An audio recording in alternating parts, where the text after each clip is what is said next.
I'm Tiley from Speed Engineering in Mooresville, North Carolina. The world of Spec Miata racing has gotten pretty exciting lately. Not only are the races closer than they've ever been, the excitement continues in the tech shed after the races, with increased levels of scrutiny unmatched from what we've ever experienced before. As such, we all need to be prepared for engine teardowns regardless of finishing position. This is a car that was brought to us by a customer who asked us to go through a complete tech inspection to ensure the engine is 100% compliant to the Spec Miata rules. That got me to thinking. There are literally hundreds of Spec Miata racers who have never been part of a post-race tech inspection, and I thought many of those folks would appreciate seeing and understanding what would typically be involved in an engine teardown. This is the number 24 car of Dylan McIvern. This happens to be the car that won both SCCA Majors races at Sebring just last weekend, and it comes to us exactly how it was raced. As you can see, the sealing paint is still on the valve cover bolt right in the front. So today, as part of our teardown, we're going to measure and inspect the following. With the head on, we'll begin with compression ratio using the Whistler. Then we'll measure the stroke. We'll look at the cams for both ID and maximum lift. Then we'll remove the head, we'll measure the bore, inspect the pistons, we'll inspect the valves, make sure they're the right valves and that they don't have any modifications such as back cuts. We'll look at the springs, make sure they have the correct color coding, as well as the wire diameter. And we'll look at the spring shims to make sure there's just one per valve and that is the correct size. Then we'll use the SCCA Enterprises tools to check the plunge cut diameter on both the intake and exhaust side, the relief cut radius on both the intake and exhaust side, and everyone's favorite, we'll measure the short turn radius, blending, if any. Then we're going to look at the intake manifold, check for any smoothing or deburring in the presence of the flap door at the exit of the intake. And then we're going to look at the exhaust manifold, check for any deburring of the welds. You could probably go much deeper than this, but we feel fairly confident that if we are in compliance in all of these areas, that the car is not likely to be disqualified for an engine infraction. Let's get started.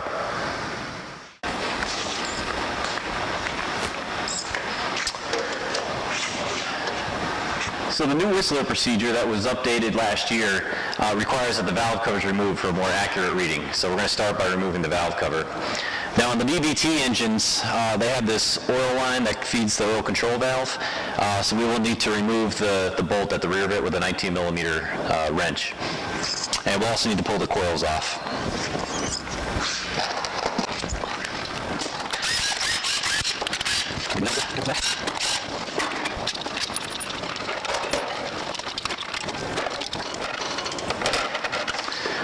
So this is probably a good time to introduce Eric Mellette, our technician here at Speed.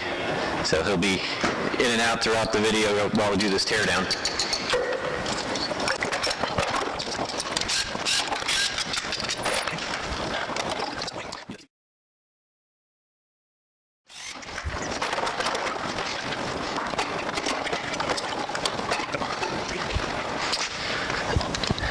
Then last, we're going to take the spark plugs out so the whistle probe can fit in there.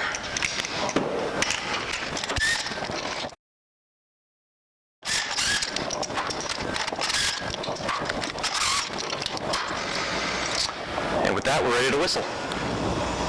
So this is the Whistler, and this is how we're going to calibrate it before we take our readings on the car. There's only a couple things you really need to calibrate on the Whistler. One is the flow of air, which we're going to set right at 20. And secondly is the temperature. The temperature in this room is about 65 degrees, so if we're within 5 degrees of that and it calibrates properly, then we know everything is working the way it should.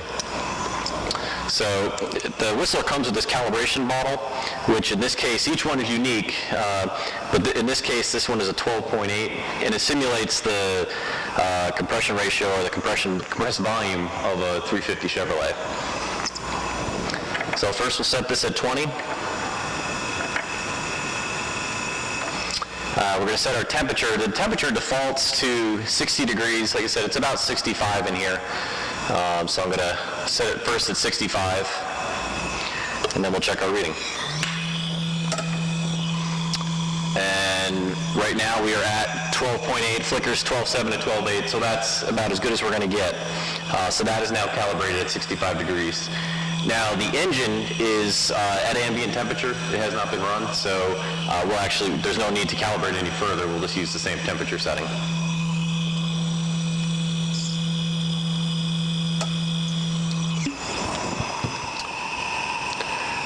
So the next step is to set the displacement of the engine into the Whistler. In this case, this is a standard bore engine, which would be 1.8 liter, would be 112 cubic inches.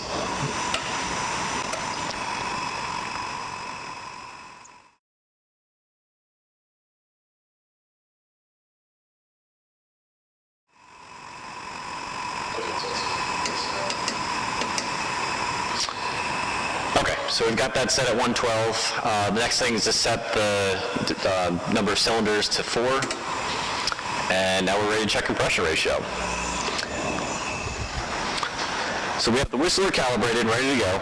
And we're going to install the number 21 insert into the engine, number 1 cylinder, and we'll do all 4 back to back.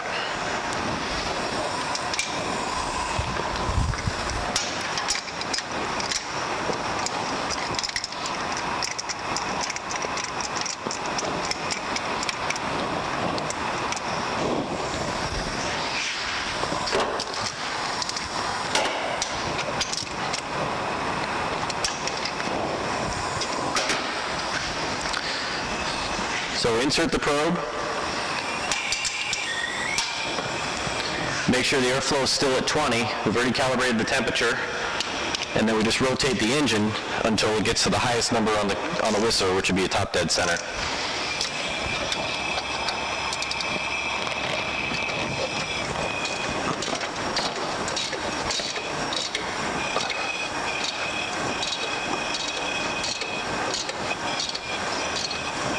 Now, as it gets close to top dead center, you want to rotate the engine very slowly to make sure you do catch that peak number.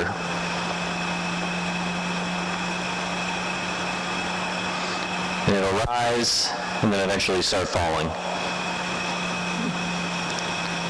So it looks like our peak number is 10.0. We'll go back the other way just to make sure.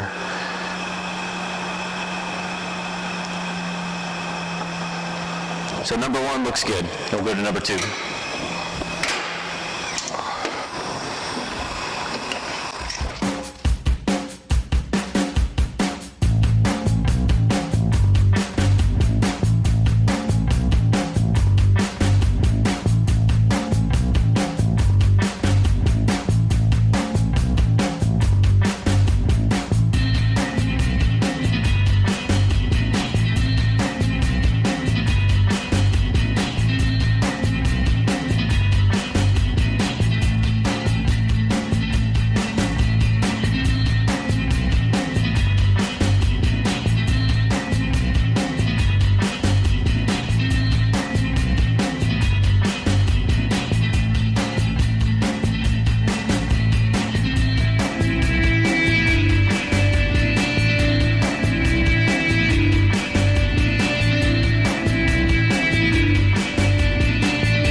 So this engine whistles okay.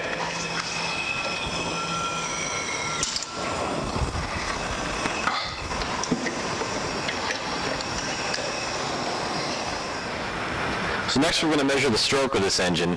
What we have here for measuring stroke is just a modified caliper. We put just a cylindrical rod on the end which will touch the piston, and we'll zero it at the bottom of the stroke. And then we'll basically just rotate the engine, which will push the caliper up, and then as the piston goes back down, it'll just stay at the peak reading. So that's our total stroke.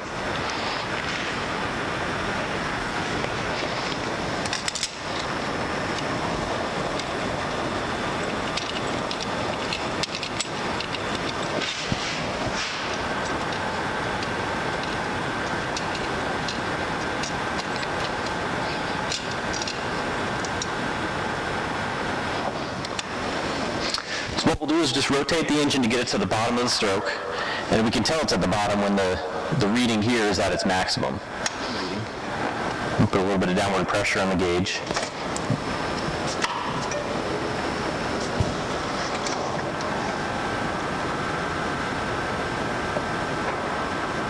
And it looks like that was it.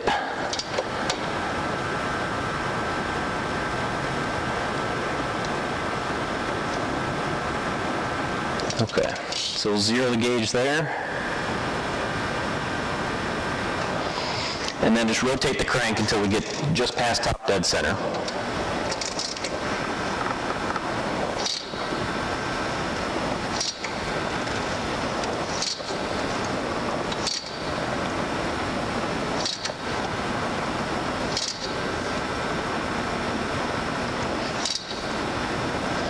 So our maximum reading is 84.94 millimeters, which is just under the maximum stroke spec,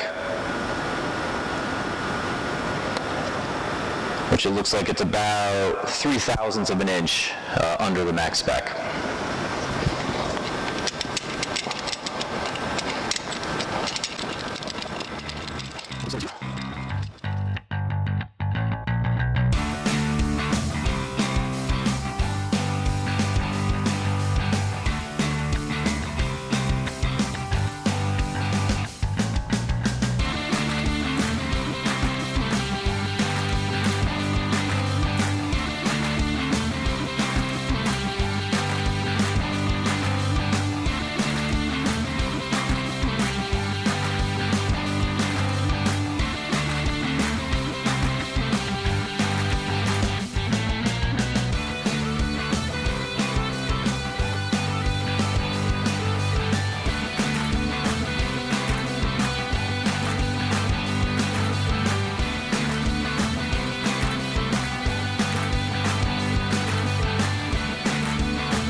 And the last cylinder is 84.94 millimeters. So the stroke is good on all 4 cylinders.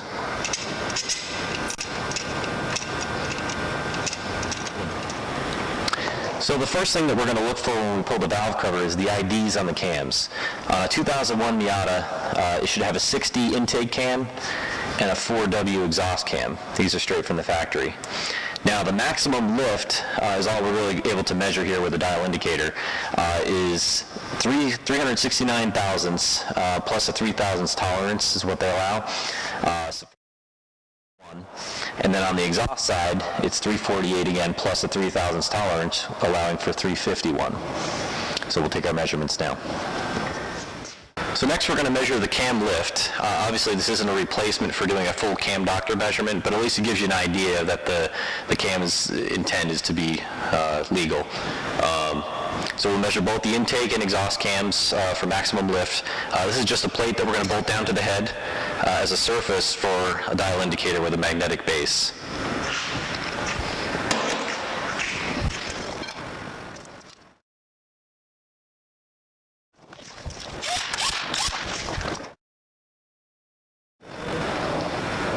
So we'll start by setting the dial indicator on the plate, and we're going to zero it on the base circle of the cam. The base circle is consistent for a pretty wide range of the cam, so it's not real critical that you get exactly right on the center of the lobe. So we'll get it right about there, and that's where we're going to zero it. If you can see, if you spin it, it really doesn't change the reading. So we'll set our zero. Each rotation of this dial indicator is 100 thousandths. Now the maximum spec for a 2001 Miata on the intake side is 369 thousandths. So that's what we're looking for.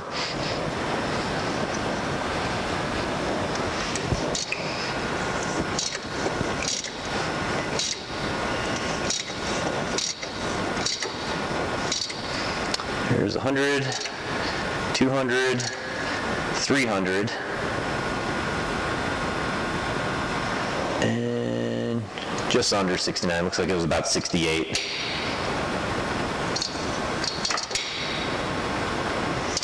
So we'll go to the next lobe.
one's at 69.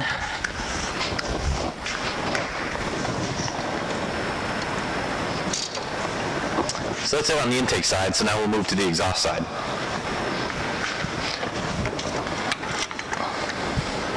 Sorry. Here's the first exhaust lobe.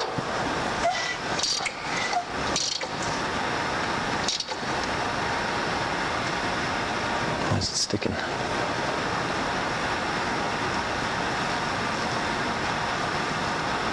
The next spec here is 348.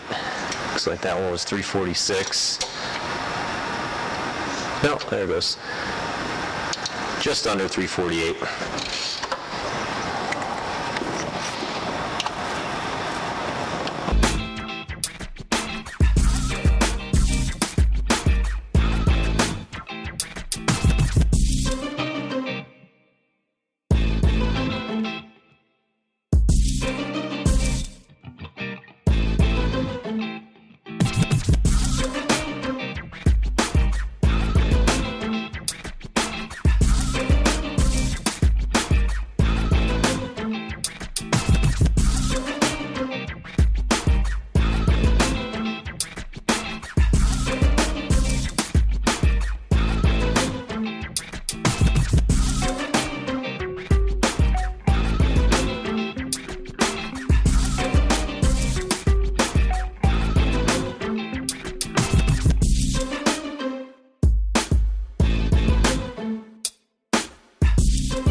And 348.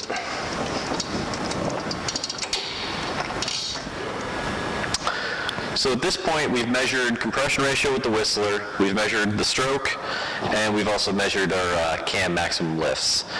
So now we're ready to pull the head and start pulling some valves.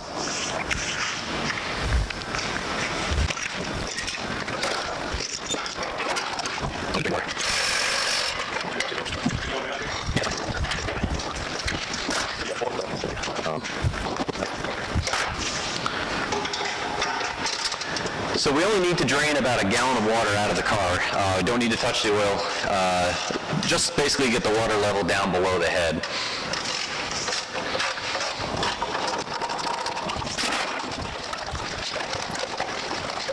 So generally what we like to do is we pull the exhaust off and just separate it, push it to the side, but leave it in the car. And then what we'll do is we'll pull the head out with the intake still installed. That just makes it it's a lot easier to get to the intake bolts once the head is sitting on the stand.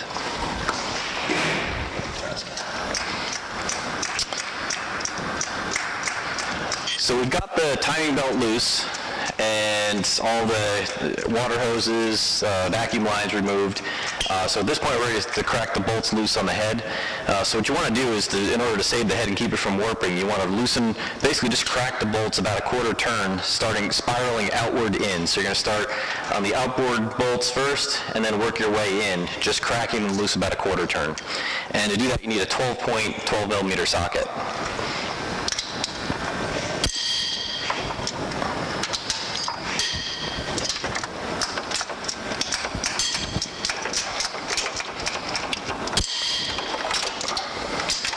So far that hasn't dropped too much.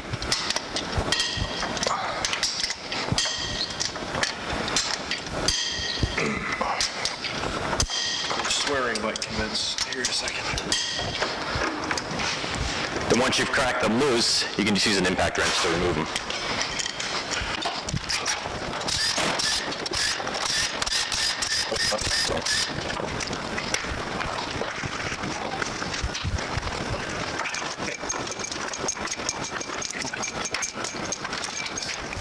There's that one, and there's another one on the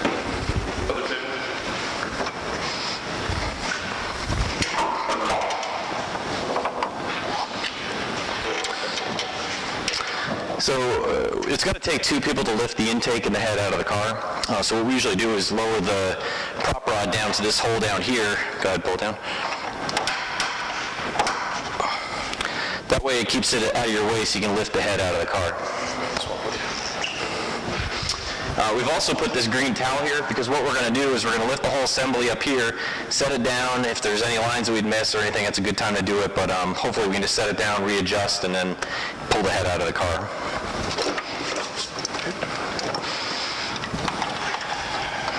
Clear, good.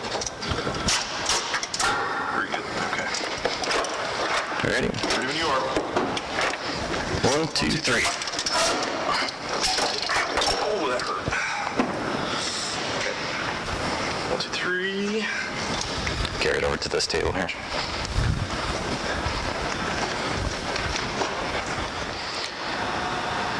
So at this point, we're ready to measure the bore of the engine. Normally what you would use would be a snap gauge like this, a snap bore gauge, or an actual bore gauge, but this you would use with a micrometer. Now, since we're just checking compliance and not actually checking, we really don't need to know the bore down to the thousandth of an inch, and I don't have any interest in giving away our piston to wall clearances, so just for the sake of showing compliance, I'm just going to use a digital caliper. So we go to cylinder 1, zero it. Now our max bore is 83 millimeters. And it looks like we're about just under 83, 82.9 for cylinder 1, cylinder 2.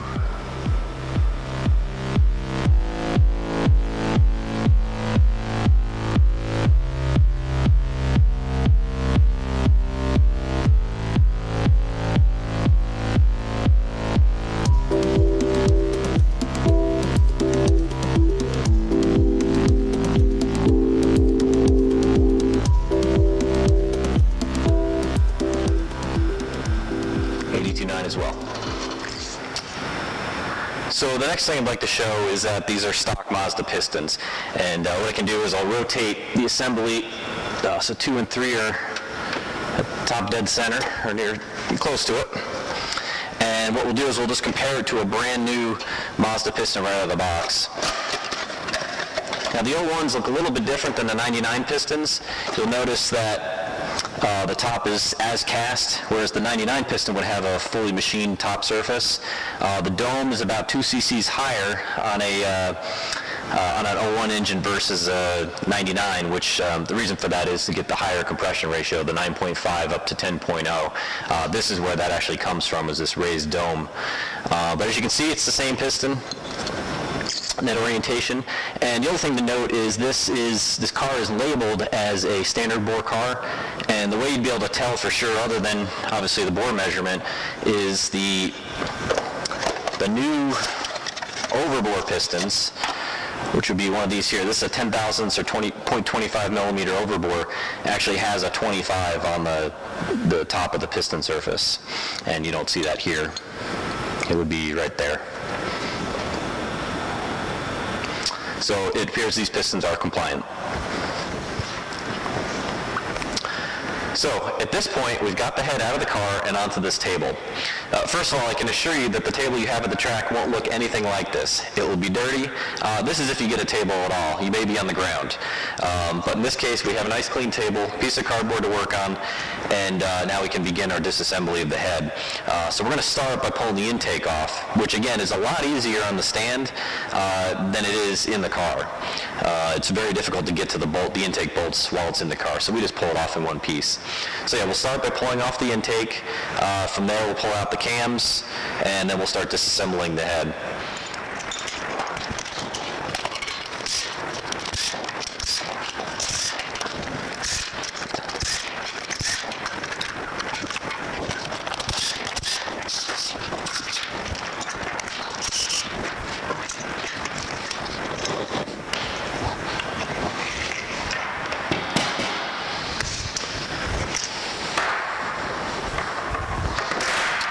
So one thing that we haven't done at this point is measure the restrictor plate. So I'll pull the restrictor off now and we can measure that.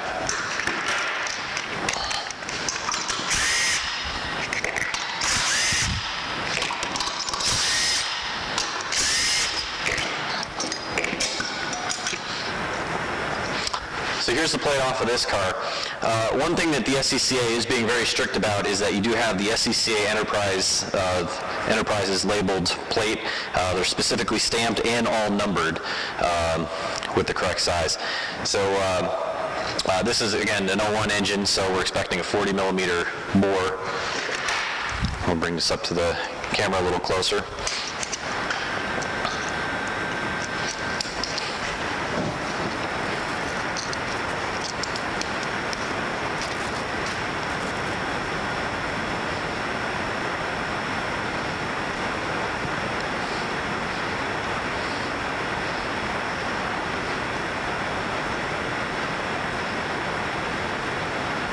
And this one measures about 39.7, maybe at most a quarter millimeter under 40 millimeters. So now we'll pull the fuel rail off.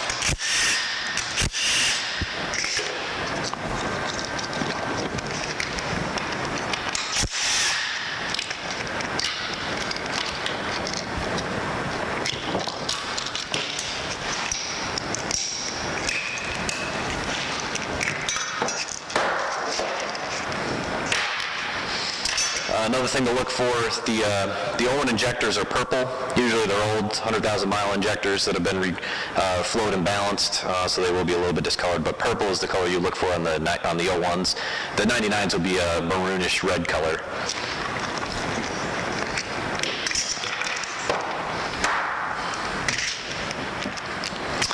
And at this point, this is what I was talking about with the having to remove the VVT actuator in order to pull the cams off.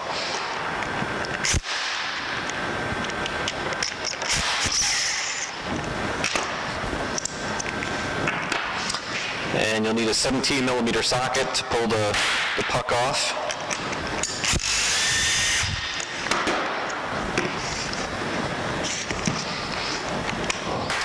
So the next step is going to be to remove the front plate.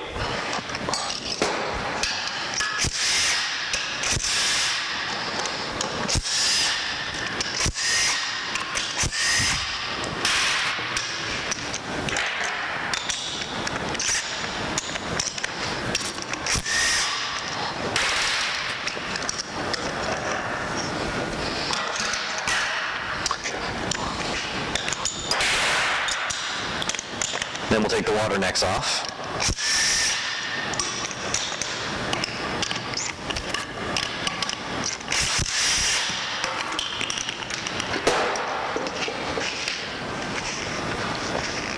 The one thing I do recommend you do next is for your engine builder. All of these lifters are going to have to go back in the same holes, mainly because the shims that are in here are specially selected to set the gaps between your cam and the lifter itself.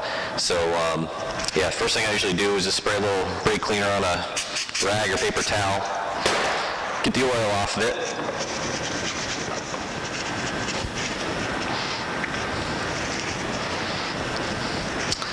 And then, what you can do, take a Sharpie and label each one. I usually label them I1 through 8 on the intake side and E1 through 8 on the exhaust side.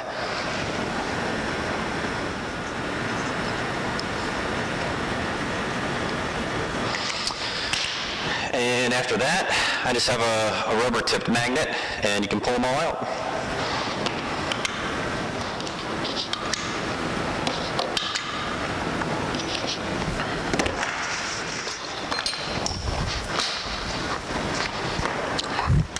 The thing I am going to do is remove this water hose just to make it easier to deal with later.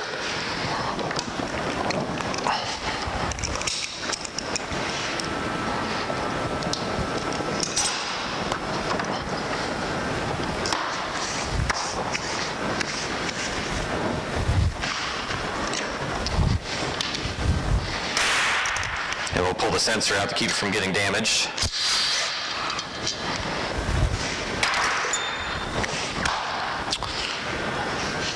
And that's pretty much it. At this point, we're ready to start pulling valves out. Okay, so I've gotten to this stage where the head is ready to be disassembled, where I'm actually ready to pull some valves out. What I've done here, though, is I've taken a minute to just kind of clean up my area and organize things. I've got everything in a bin. All my cam caps are bagged and labeled. All my lifters are in a box and labeled, and all my parts are in one place. And this is really worthwhile doing. Again, the race is over. Presumably, if you're in this position, you've already won or probably finished on the podium. Take your time and do this right, and make sure that you're going to be able to get your engine back together the way it should be. So you'll notice the head is sitting on these inexpensive stands. These are a tremendous help when you're doing a teardown. Just makes it a lot easier to get your spring compressor in there to pull it all apart and not lose anything. Don't necessarily have to have it. You could just turn the head on its side, but I find this thing invaluable to have. So we'll begin by pulling out some intake valves. Normally in tech, they'll ask you to just pull out 3 to 4. So what you do is compress the spring, and I just have this small magnet on a stick, and that allows you to pull the locks out, 2 pieces, and with those out,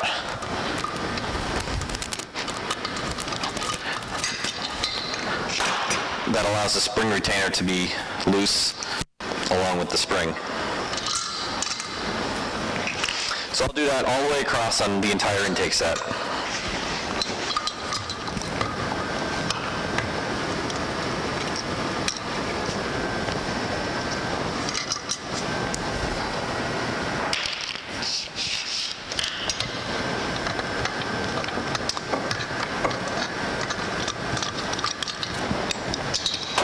So at this point, we can pull out all of our retainers.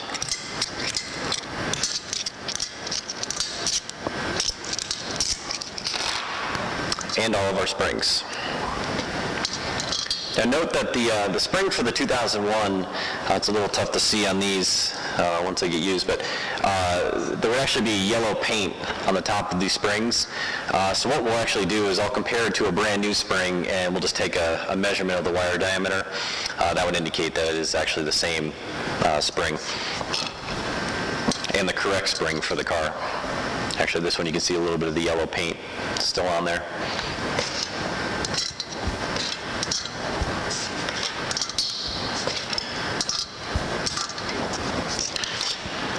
Now, at this point, we are ready to pop the intake valves out. One thing I do recommend doing, again, because you want to assemble it back the same way it came apart, is labeling every one of the valves so that they go back in the same hole.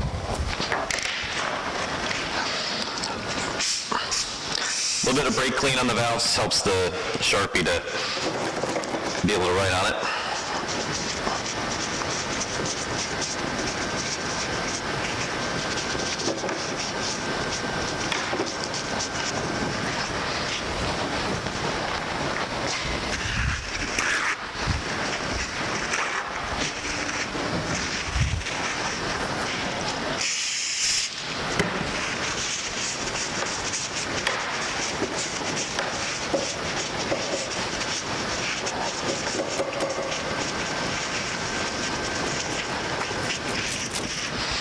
And again, we'll label them 1 through 8, front to rear.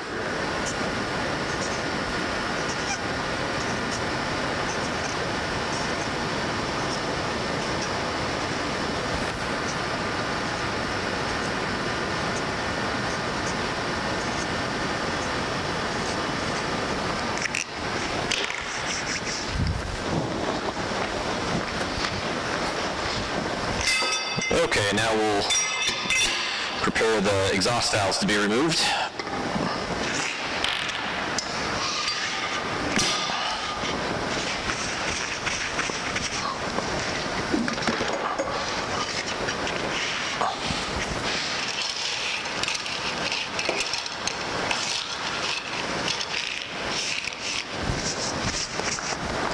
Now, I personally don't consider it critical that the valve springs, keepers, or retainers all go back in the same position. They need to be on the correct intake or exhaust side, particularly on a 2001 where they're different. But yeah, I don't consider it necessary to put the number 2 spring in the number 2 spring hole or number 3 spring in the number 3 spring hole.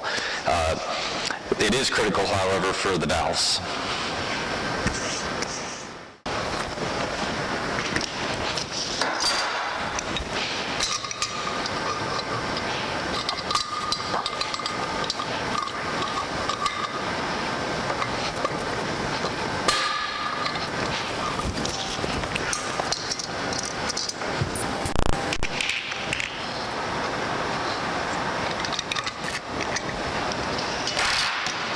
And just like the intake side, we'll pull out the retainers.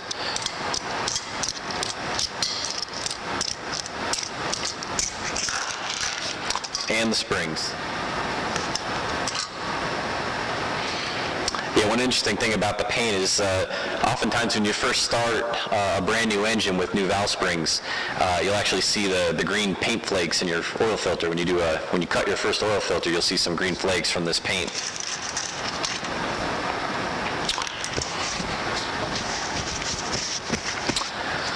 And at this point, we're ready to pop out valves.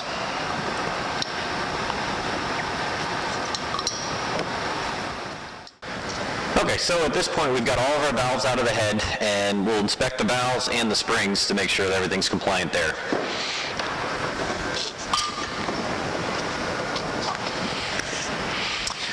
So, we'll start with the intake valves. This here is a 6D intake valve. This is the only valve that's actually legal in an 01 engine on the intake side. And what we'll do is just compare it to a brand new valve in the box, or in the bag. I don't think this will show up very well on camera. I'll try to bring it closer.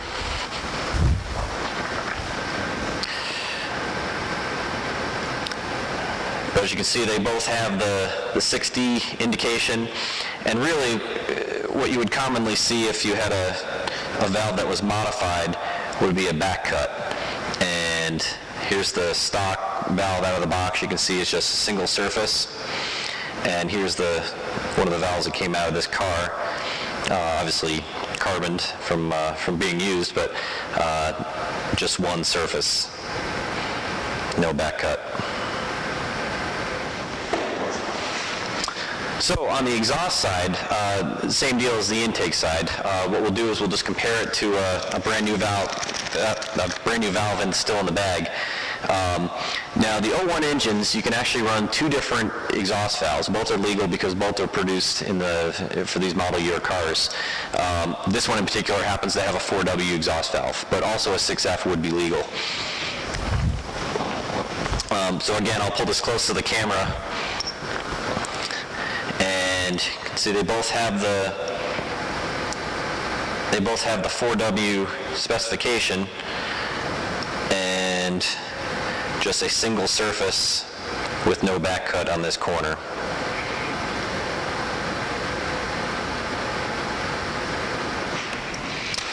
So now let's look at the springs. These are the exhaust springs, and these over here are the intake springs. We'll start with the intake side. So this would be a stock Mazda intake spring right out of the bag.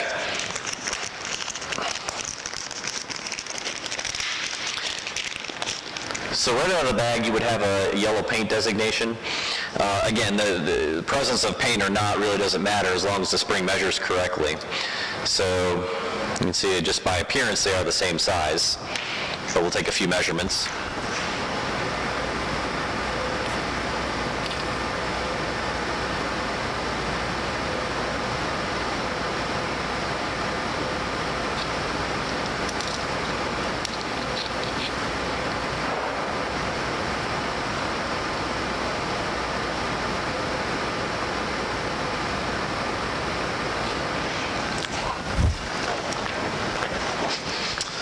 So the intake springs we would consider compliant. And we'll do the same with the exhaust springs.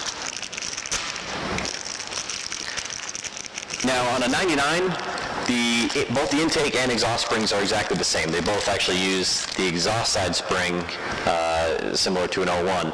But in an 01, given the VBT, a little bit higher lift cam, they use a higher rate spring on the intake side. So yeah, the exhaust side is this green color. Again, I can't see any green paint left on these springs, so we will just have to measure them. Here's the one out of the bag. 3.60. And here's the one out of the engine.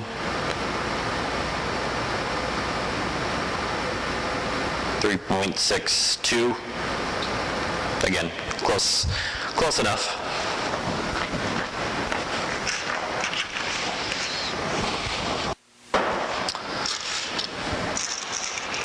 So with that, I would consider all the intake and exhaust springs compliant.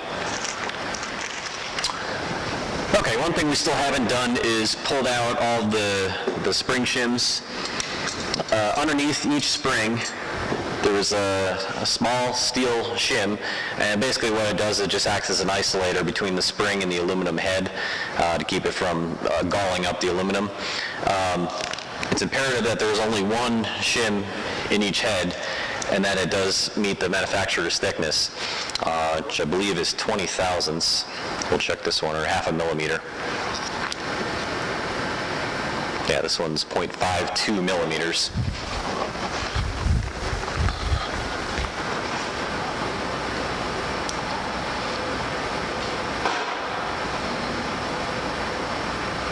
Oh, okay, I guess it's, this one here measures 0.51 millimeters.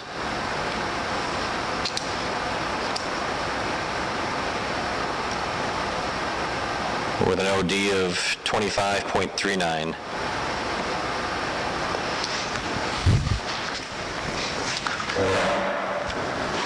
So now we have all the valves removed. The next thing that we're going to do is we're going to look at the valve stem seals.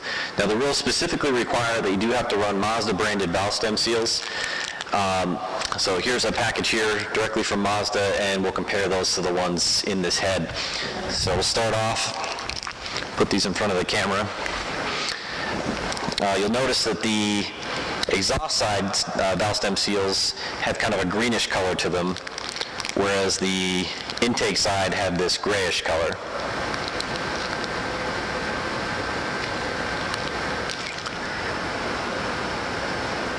Okay, so here are the intake valve stem seals. Again, have that grayish color to them.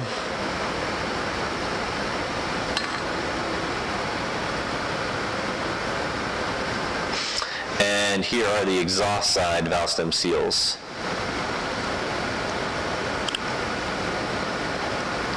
And they are green.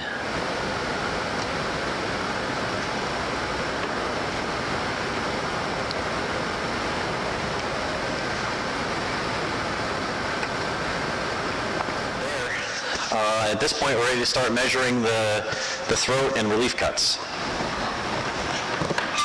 So to do that, we'll flip the head over.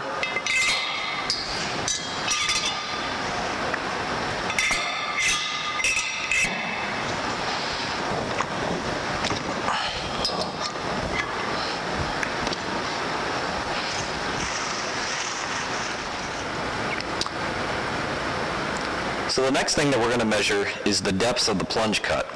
You're allowed by the rules 12 millimeters below the ferrous seat. So if we put a steel scale down the throat of this one, it looks like, we should probably start on cylinder 1. Cylinder 1 measures about 5 millimeters.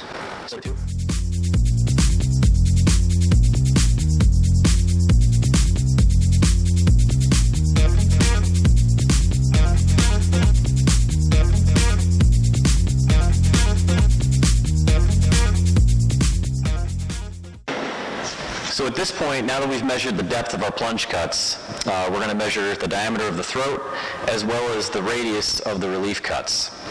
Both are cuts that we've made here. So the first thing we do is we're going to pull out the SCCA Enterprises Go No-Go gauge kit. Really a pretty smart kit. It comes with 4 guide pins ranging from 5.98 millimeters up to 6.05. The reason for that is the diameter of the valve guides will vary slightly with wear. So what I like to do is I start with the largest pin. You want the tightest fit to give you the best chance of passing this test. The largest one doesn't quite make it, so we'll go down to a 6.02. That one does. So we'll start there. In fact, why don't we start on cylinder 1, and we'll do the intake throat first.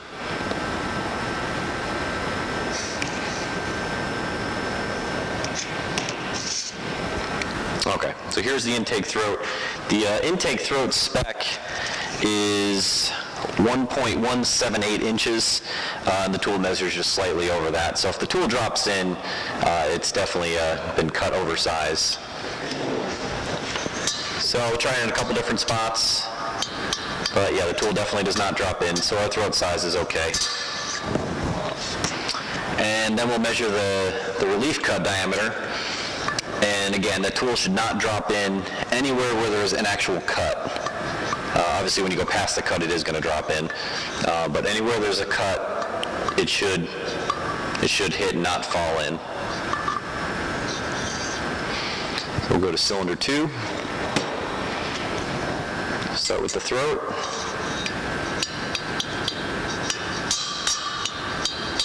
Doesn't drop in. And again, the relief cut.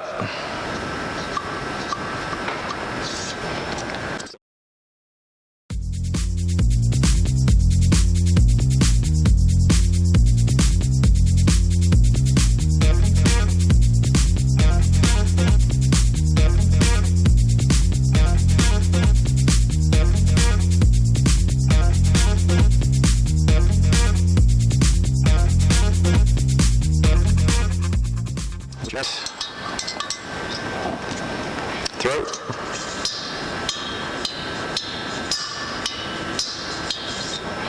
And relief.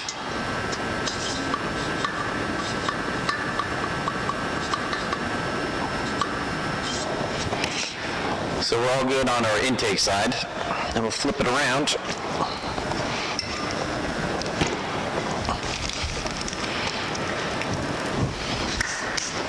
And we'll measure the exhaust side. The exhaust specs are 1.020 for the diameter of the throat, and the radius of the relief cup can be a maximum of 0.675 inches.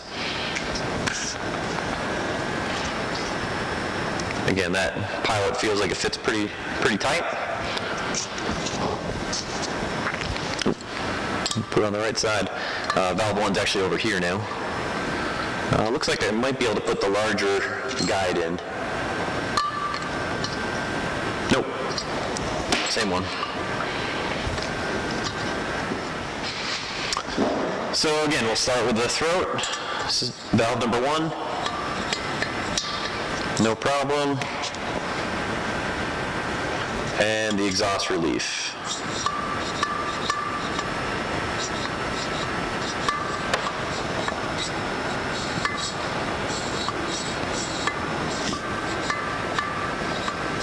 No issues there. Throat. Exhaust relief.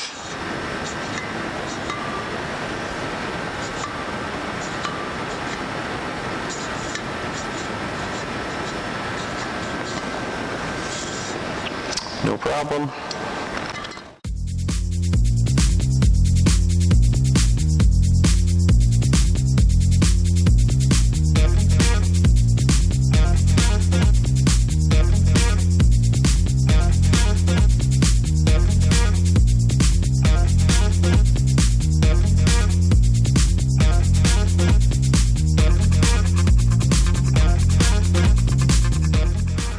And valve number 8.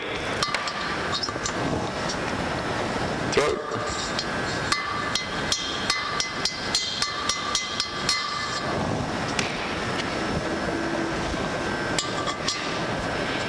And relief.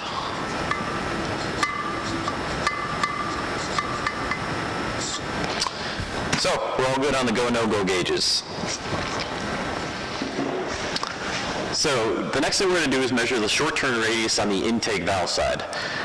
So we've got two tools to do that. This is a copy of the tool that SCCA now uses for checking the width of that affected area, and then a dental mirror. And this particular dental mirror is a 3x magnifying mirror, so it'll make it much easier to see if the affected area does fit within this the range of this tool. Now this particular tool has a 1.5 millimeter section and a 2 millimeter section. But quite frankly, the 2 millimeter section is pointless because if you're over the 1.5, it's no good anyway. So really, the entire affected area of the short turn radius needs to fit within the 1.5 millimeter slot. So looking at the short turn radius on valve hole number 1 on the intake side, there is a very small scrape at the bottom of the plunge cut, so we'll give that a measure. And we're using the 1.5 millimeter side of our tool. And again, I've got this 3x magnifying mirror, so it's going to make it look bigger than it actually is, but that will help for seeing the cut.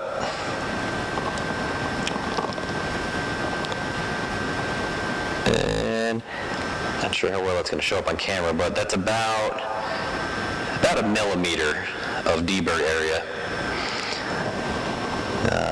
Oops, right about there. So you can see there's still some casting showing in the end of the cutout in the tool.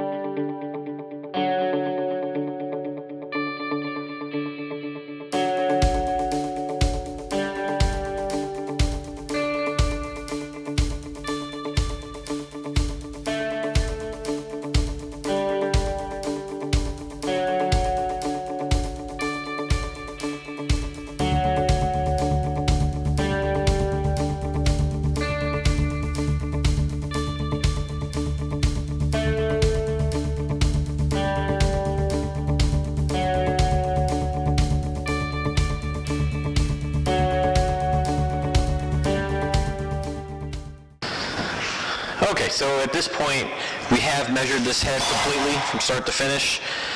We've measured the throats, relief cuts, we've measured the short turn radius, we've gone through cams. Basically, we've gone through this head in its entirety and determined that it is fully compliant to the rules. So we'll set that aside and move on to the intake manifold. The first thing I would look at is to make sure that the flap doors are there. This would be the most advantageous change to this intake would be to remove these flap doors because it would give you quite a bit more flow, but per the rules you do have to leave them intact. So these appear to all be there, working correctly, no issues there. So the next thing we'll do is take off the top half of the intake.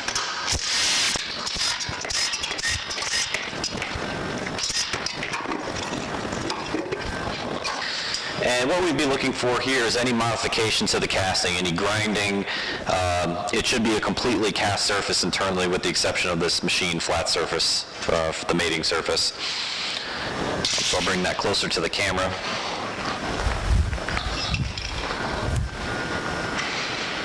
So it's probably tough to see, but the casting is completely intact, as it is through the entire throttle body entrance area.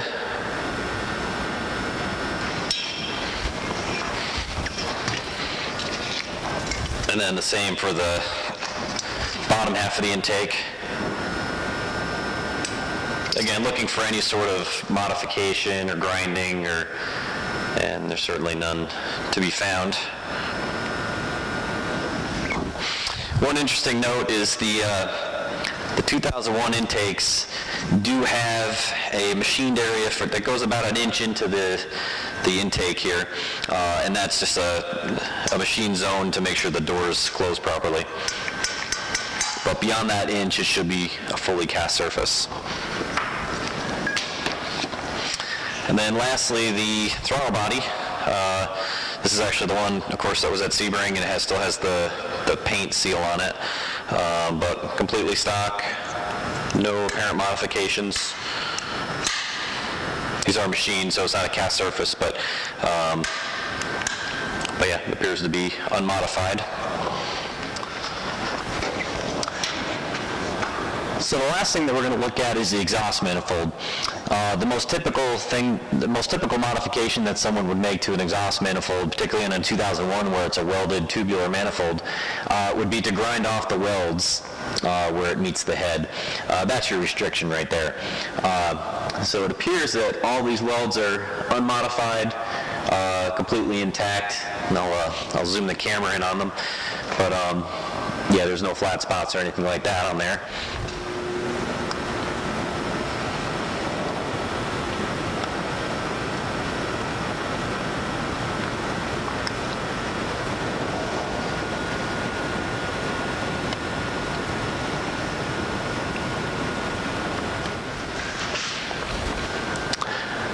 Well, at this point, it's midnight on a Friday night, and we've reached the end of our teardown. For those of you who are still awake, I commend you, but I ask, why are you still watching this?